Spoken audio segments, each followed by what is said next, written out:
ଗାନ୍ଧୀ ମାର୍ଗ କ'ଣ? ଗାନ୍ଧୀବାଦ କ'ଣ? ଗାନ୍ଧୀଆଇଟ୍ କ'ଣ? ଗାନ୍ଧୀ ସେକ୍ଟ କ'ଣ? ଗାନ୍ଧୀଙ୍କ ପ୍ରତି ଏମିତି ପ୍ରଶ୍ନ ଅନେକ ସମୟରେ ଆସେ। ହରିଜନ ଏବଂ ୟଙ୍ଗ ଇଣ୍ଡିଆରେ ଗାନ୍ଧୀଜୀ ତାର ଉତ୍ତର ରଖନ୍ତି। ସେ ଉତ୍ତର ଥାଏ ବେଶ ସ୍ପଷ୍ଟ ଏବଂ ନିର୍ଭୀକ। ମୁଁ ମୋର କର୍ତ୍ତବ୍ୟ ହିଁ କରୁଛି। କୌଣସି ସେକ୍ଟ ବା ସମ୍ପ୍ରଦାୟ ପ୍ରତିଷ୍ଠା କରିବାର ମୋ ଅଭିପ୍ରାୟ ନାହିଁ।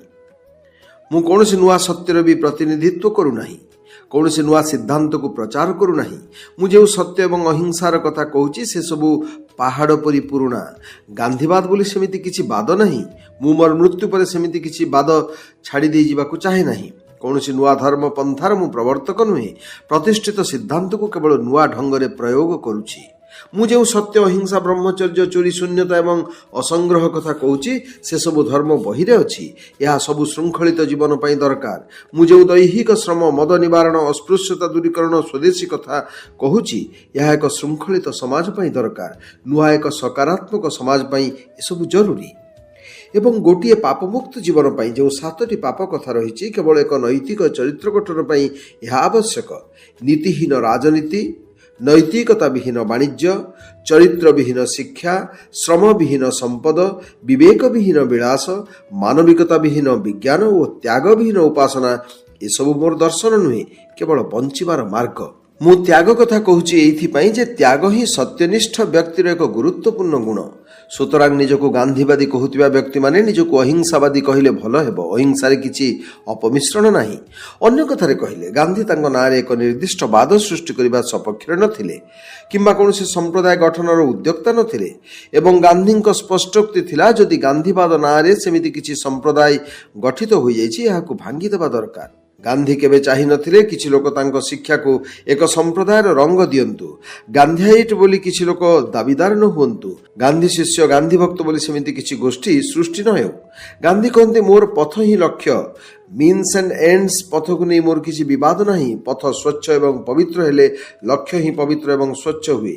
ନିଜ ଅନ୍ତରାତ୍ମାକୁ ଜଟିଳ କରିବା ଅନୁଚିତ। ମୋ ଅନ୍ତରାତ୍ମା ମୋତେ ଏକାକୀ ଛିଡ଼ା ହେବାକୁ କହେ। ଭୟ କରନି ବୋଲି ସୂଚେଇ ଦିଏ ଏବଂ ନିଜ ଭିତରେ ଥିବା ଛୋଟ ସ୍ୱରଟିକୁ ଶୁଣିବାକୁ ଚେଷ୍ଟା କର ବୋଲି ନିର୍ଦ୍ଦେଶ ଦିଏ ଏବଂ ନିଜ ଉପରେ ବିଶ୍ୱାସ ରଖିବାକୁ ତାଗିଦ କରେ। କାରଣ ବିଶ୍ୱାସ ହିଁ ଅନ୍ୟ ଏକ ବିଶ୍ୱାସକୁ ଜନ୍ମ ଦିଏ ଏବଂ ସନ୍ଦେହ ଜଣକୁ ନିମ୍ନଗାମୀ କରାଏ। ନିଜକୁ ବିଶ୍ୱାସ ନ କଲେ ଏବଂ ସନ୍ଦେହ ଭିତରେ ରହିଲେ ନେତୃତ୍ୱ ପରାହତ ହୁଏ ବୋଲି ଗାନ୍ଧୀ କହନ୍ତି। ଜଣେ ଖରାପ ବଢ଼େଇ ତାର ଦୁର୍ବଳତା ପାଇଁ ନିଜ ଯନ୍ତ୍ରପାତିକୁ ନିନ୍ଦା କରେ। ଜଣେ ଖରାପ ସେନାପତି ତାର ନିଜର ବିଫଳତା ପାଇଁ ସୈନିକମାନଙ୍କୁ ଦୋଷ ଦିଏ। ଗାନ୍ଧୀ ମାର୍ଗ କାହିଁକି ଏକ ସଫଳ ମାର୍ଗ ବୋଲି ପ୍ରଶ୍ନ ଉପରେ ଗାନ୍ଧୀ ଉତ୍ତର ବି ଦିଅନ୍ତି।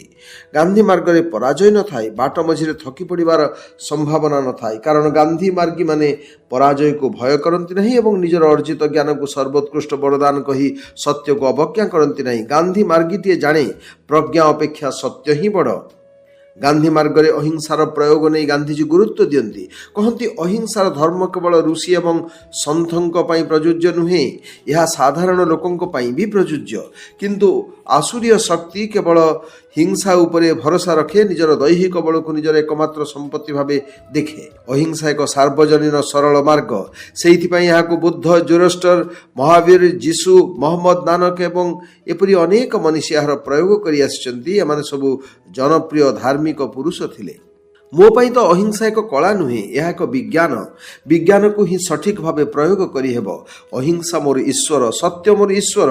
ମୁଁ ଯେତେବେଳେ ଅହିଂସା ଚାହେଁ ସତ୍ୟ ମାଧ୍ୟମରେ ମୁଁ ଅହିଂସା ଖୋଜେ ଏବଂ ଯେତେବେଳେ ସତ୍ୟର ଜିଜ୍ଞାସା କରେ ଅହିଂସା ମୋତେ ବାଟ ଦେଖାଏ।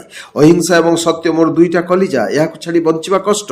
ବେଳେବେଳେ ଏ ପ୍ରଶ୍ନ ବି ହୁଏ ଗାନ୍ଧୀ ମାର୍ଗରେ ଅହିଂସାର ପ୍ରୟୋଗ କିପରି ହେବ? ଉତ୍ତର ଆସେ ଅହିଂସାକୁ କେବଳ ଅଭ୍ୟାସ କରି ପ୍ରଭାବଶାଳୀ କରିହେବ। ଏ ଅଭ୍ୟାସ ଖାଲି ବ୍ୟକ୍ତି ଭିତରେ ସୀମିତ ନୁହେଁ, ଏହା ଗୋଷ୍ଠୀଗତ ଅଭ୍ୟାସ ମଧ୍ୟ ହୋଇପାରିବ। ସେଇଥିପାଇଁ ଗାନ୍ଧୀଜୀ ସତ୍ୟାଗ୍ରହର କଥା କହନ୍ତି। ସତ୍ୟାଗ୍ରହ ହେଉଛି ସତ୍ୟ ଅହିଂସାର ଏକ ବାହକ। ଗାନ୍ଧୀଙ୍କ ମତରେ ସତ୍ୟାଗ୍ରହ ଆତ୍ମତ୍ୟାଗର ଏକ ପୁରୁଣା ମାଧ୍ୟମ। ସତ୍ୟାଗ୍ରହରୁ ଅସହଯୋଗ, ଆଇନ ଅମାନ୍ୟ ଜନ୍ମ ନିଏ। ସବୁଠାରୁ ବଡ଼ କଥା ହେଲା ହିଂସା ଭିତରେ ଯେଉଁ ଋଷି ଅହିଂସାର ଆବିଷ୍କାର କଲେ ସେ ନିଶ୍ଚୟ ନ୍ୟୁଟନଙ୍କ ଠାରୁ ମହାନ, ୱେଲିଂଟନଙ୍କ ଠାରୁ ବଡ଼ ଯୋଦ୍ଧା। କାରଣ ଅହିଂସା ପୃଥିବୀର ସର୍ବଶକ୍ତିଶାଳୀ ଅସ୍ତ୍ର, ସଂଗ୍ରାମର ଏକ ଶକ୍ତିଶାଳୀ ଉପାୟ।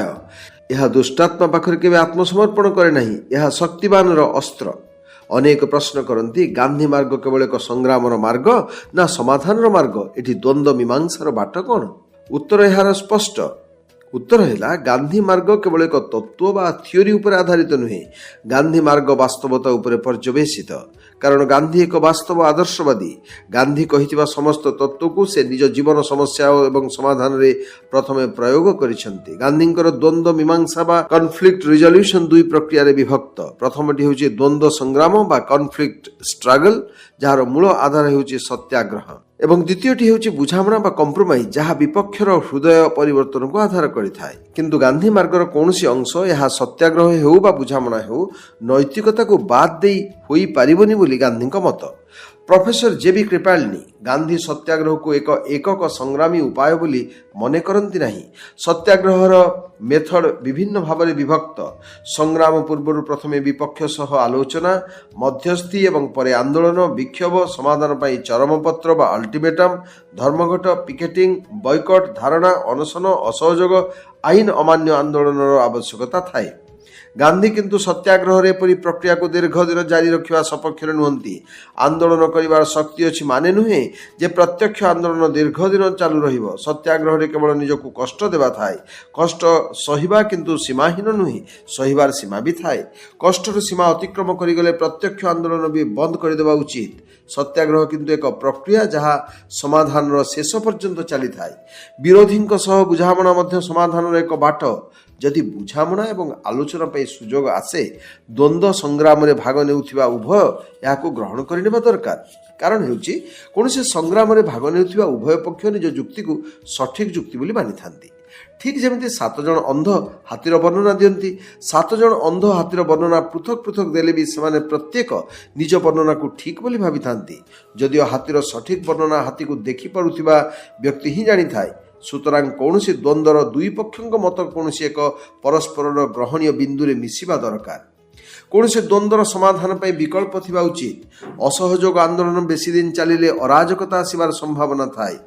उदाहरण स्वरूप पुलिस फोर्स असहयोग आंदोलन रे जोग देले स्थानीय चोरी डकायतीरू लोकंकु सुरक्षा देबाकू स्वेच्छासेवी संस्था रहिबा उचित।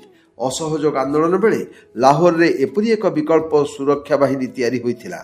बुझामणा बा कम्प्रोमाइज मीमांसार एक बाट। कारण कौनसी व्यक्ति तार निष्पत्ति रे निश्चित न थाए, यह भूल भी पारे बोली धारणा थाए। निज जिद रे अटल रहिबारे द्वंद्व गंभीर होइताए, समाधान असंभव होइताए। प्रतिपक्ष यदि दुर्बल होइताए तांको शोषण करिबा उचित नुहे किंबा बल प्रयोग करी समाधान पई बाध्य करिबा ठीक नुहे। यह नीतिहीन समाधान। प्रतिपक्ष विरोधी को विश्वास करिबा उचित। कारण जड़े सत्याग्रहीर भय न थाए, विरोधी को तेणु से भय करेनी। जदि जड़े विरोधी 20 थर भी विश्वास भांगे, 21 थर पर्यंत प्रतिपक्ष उपर विश्वास रखा सत्याग्रही प्रस्तुत रहिबा दरकार। कौनसी द्वंद्वर समाधान जदि विरोधी हृदय परिवर्तन रे आसी थाए ताहा दीर्घस्थायी होइथाए। दक्षिण आफ्रिकार जनरल स्मट्स गांधींकर जड़े कठोर समालोचक एवं विरोधी थिले। किंतु सत्याग्रह शेष बेलू गांधी स्मट्स परस्पर भल बंधु हो जाइथिले। सेइथिपई दक्षिण आफ्रिकार भारतीय समस्यार सफल समाधान हो पारिथिला। शेष कथा है गांधी मार्ग एक नैतिकतार मार्ग, वास्तव रूपायनर मार्ग, एक आत्मशुद्धिकरणर मार्ग। अनशन, प्रार्थना, स्वीकारोक्ति मार्ग को दृढ़ एवं गतिशील करिथाए।